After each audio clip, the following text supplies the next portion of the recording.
deer park কবুতর bug দাঁড়িয়েছি বুঝতে পারছি না আগে তুমি বুঝতে পারছো হ্যাঁ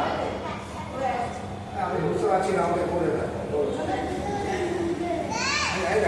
যাও খাজা